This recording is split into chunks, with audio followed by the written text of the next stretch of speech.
क्या आपको पता है कि 30 करोड़ ये गुड़गांव में मौजूद किसी ओवर प्राइस्ड घर की कीमत नहीं है, बल्कि एक गाय की कीमत है। वियाटिना 19 मारा इमोविस, एक फैंसी सा अंग्रेज जैसा नेम है इसका, और ये गाय उस जगह की है जिस जगह फेमस अमेज़न रेन फॉरेस्ट का 60% मौजूद है, यानी ब्राजील। और ये गाय की कीमत सिर्फ इसलिए नहीं है क्योंकि ये गाय बहुत सुंदर है फिजिकली, बल्कि इसकी कीमत का सबसे बड़ा कारण है वो चीज जिसे विज्ञान की दुनिया में लीस्ट अंडरस्टूड चीज मानी जाती है, यानी जीन्स। इस गाय के अंदर एक हाई क्वालिटी जीन है, एक रेयर जीन, और इसलिए ये ऑक्शन में 30 करोड़ में बिकी थी। वर्ल्ड की सबसे बेस्ट मिल्क क्वालिटी यही गाय देती है, और इसके जो बच्चे होंगे आने वाले वक्त में वो कोट एंड कोट दुनिया का सबसे डेंस्ड मिल्क देगी, सबसे ज्यादा न्यूट्रिशियस, एंड हेंस इसकी कीमत। एनिमल लग्जरी भी एक कैटेगरी होता है, in case you are not aware. Antarctica एक ऐसी जगह है जहां पर आप जिंदगी में कभी नहीं जाना चाहोगे अनलेस यू आर अ पागल टाइप का एक्सप्लोरर। एक लड़के ने वैज्ञानिक से पूछा कि दुनिया की सबसे लोनलीएस्ट जगह कौन सी है। वैज्ञानिक ने कहा अंटार्कटिका डेजर्ट। लड़का इस बात पे नहीं चौंका कि अंटार्कटिका को लोनली माना जाता है, बल्कि लड़का इस बात पर चौंका कि सर ने अंटार्कटिका डेजर्ट क्यों कहा, यानी अंटार्कटिका रेगिस्तान क्यों कहा। अंटार्कटिका तो बर्फ से घिरा है, तो डेजर्ट यानी रेगिस्तान काहे का। देखो, डेजर्ट का डेफिनेशन होता है एक ऐसी जगह जहां पर बारिश उतना ही हो जितने ऐसे केसेस होते हैं इसमें लड़की लड़के को प्रपोज करती है, यानी ना के बराबर। अंटार्कटिका में ना के बराबर स्नोफॉल या रेनफॉल होता है, और वो बहुत ही ड्राई जगह है। पानी है बर्फ के रूप में, पर रेनफॉल या स्नोफॉल ना होने के चलते और एक्सट्रीमली ड्राई होने के चलते ये टेक्निकली डेजर्ट के कैटेगरी में आता है। और इसलिए जब आप दुनिया के लार्जेस्ट रेगिस्तान का लिस्ट देखोगे तो अंटार्कटिका डेजर्ट टॉप पे आता है। और बचपन से जो स्टूडेंट रटते आ रहे हैं स्कूल में कि सहारा रेगिस्तान सबसे बड़ा रेगिस्तान है, ये फैक्ट उतना ही सच है जितना सच स्कूल में बताया गया वो फैक्ट है कि हॉकी इंडिया का नेशनल स्पोर्ट्स है।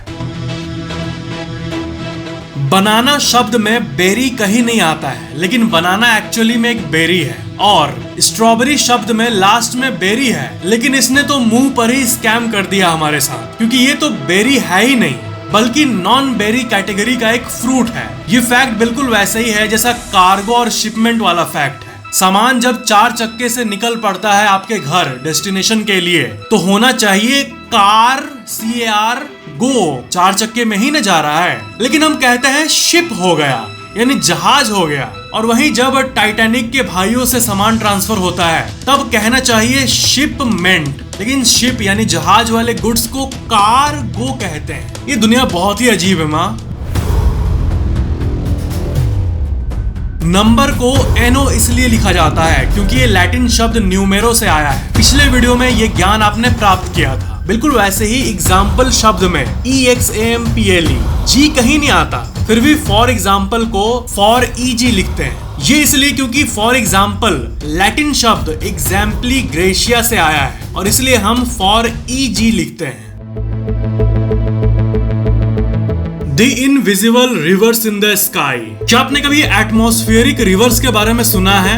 एटमॉस्फेरिक रिवर्स लंबे रीजन्स होते हैं एटमॉस्फेयर में जो कि सबसे ज्यादा वाटर वेपर को ट्रांसफर करते हैं। आपको तो पता ही होगा वाटर साइकिल के बारे में। जो बारिश में पानी बरसता है वही वाटर वेपर बनके वापस आसमान में जाता है, फिर वही बरसता है, फिर जाता है। तो अगर आप एटमॉस्फेरिक वेपर्स को मापोगे जो कि आसमान में तैर रहा है, तो वो उतना ही पानी कैरी करता है जितना पानी पूरे यमुना नदी में होगा, एग्जाम्पल के लिए बताया। और यही आसमान वाले रिवर्स, ये बहुत ही गजब बात है कि क्योंकि वो वाटर वेपर के फॉर्म में है, इसलिए हम महसूस नहीं कर पाते हैं कि एटमॉस्फेयर में कितना पानी मौजूद है। और यही एटमॉस्फेरिक रिवर वाले वाटर वेपर से स्नोफॉल या रेनफॉल यानी बारिश होता है। एटमॉस्फेरिक रिवर्स हमारे ग्लोबल वाटर साइकिल का एक बहुत ही क्रूशियल कंपोनेंट है, और इन्हीं सब प्रॉपर्टीज के लिए साइंटिस्ट्स इनको the invisible reverse in the sky कहते हैं।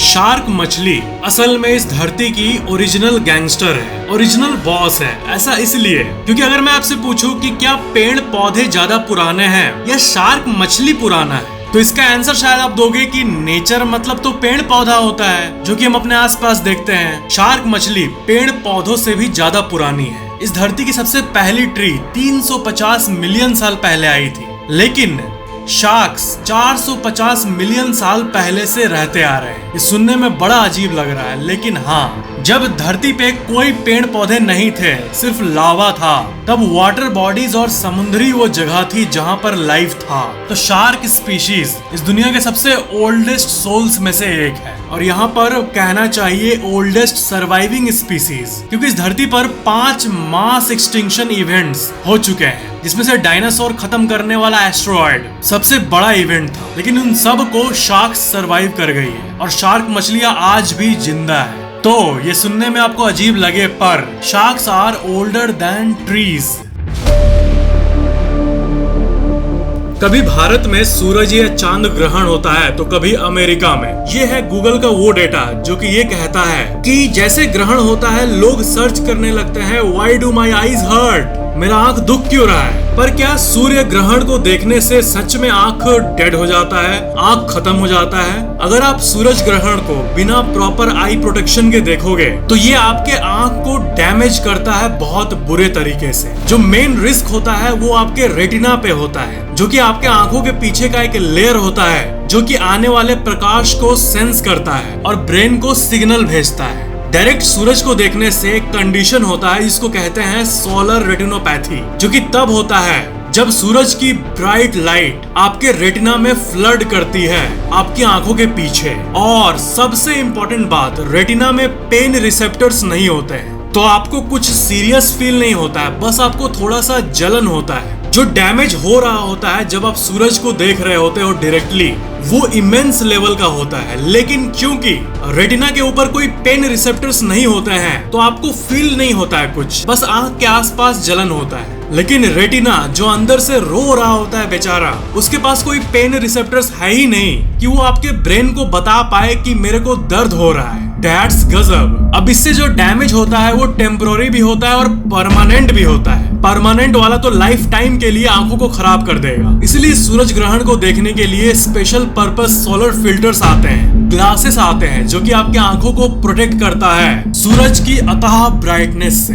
अब पिछले वीडियो के कुछ कमेंट्स को मैं पढ़ता हूँ। हाथी का वीडियो मोबाइल में डालने से मोबाइल का वजन बढ़ता है। भाई हाथी का वीडियो हो या फिर कोई भी वीडियो डालने से 0.000001 ग्राम्स बढ़ता है। भाई मैं गुजरात में भाड़ के बाजू में ही रहता हूँ, तो भाड़ में जाओ एक बार। चूहा फैक्ट सुनकर मुझे याद आया, मेरा दांत चूहा ले गया। अच्छा, मम्मी बचपन में कहती थी, है ना। हाय फैक्टेक्स, मैंने नोटिस किया है कि आप सभी वीडियोस में ब्लू कलर का शर्ट या टी शर्ट ही पहनते हो, जरा ये भी रिवील करो। हाँ, जब फेस कैम करता हूँ तो ब्लू पहनता हूँ क्योंकि ब्लू एक कामिंग कलर है, देखने से दिमाग शांत होता है और फोकस बढ़ता है, दैट्स व्हाई। पर इलेक्ट्रॉन बढ़ कैसे सकता है फोन में कुछ डाउनलोड करने से? इलेक्ट्रॉन हवा से उड़ के फोन के अंदर घुसता है क्या? जी हाँ, जब आप मोबाइल डेटा और वाईफाई यूज कर रहे होते हो तब ऐसी कई चीजें होती है वायरलेसली जो आप आंखों से नहीं देख पाते हो, लेकिन सिग्नल एग्जिस्ट करते हैं और इलेक्ट्रॉन्स ट्रांसफर होते हैं। Sir please will you reveal the real rate of gold please, because in India the price of gold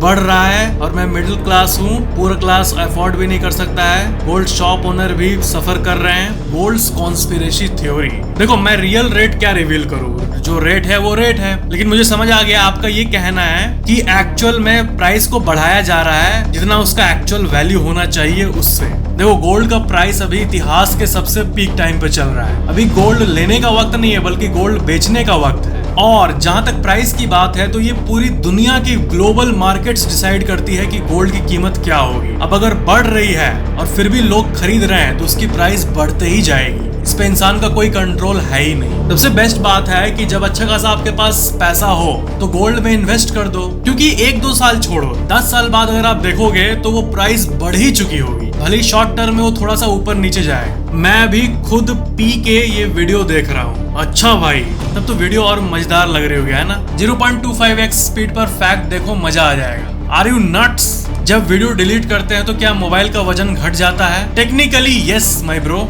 this black hole picture was captured on May 2022, not a week ago. नहीं, लगता है आप उसकी बात कर रहे हो जो इंसान ने पहली बार ब्लैक होल का पिक्चर क्लिक किया था। ये वो नहीं है। पिछले वीडियो में मैंने उसकी बात नहीं की थी। बल्कि एक्चुअल सुपरमैसिव ब्लैक होल अभी 2024 में ही कैप्चर हुआ भाई A20 पर। और इसके अलावा भी कई बार आपने गलत बोला है, भार मेजर करने के लिए जो मशीन यूज की जाती है उसे वेटिंग मशीन नहीं वेइंग मशीन बोला जाता है। आई होप बहुत से लोगों के लिए ये जानकारी लाइफ टाइम काम आएगी। अगर अच्छा लगा या कोई डाउट हो तो anyone can contact me any time for anything without any hesitation.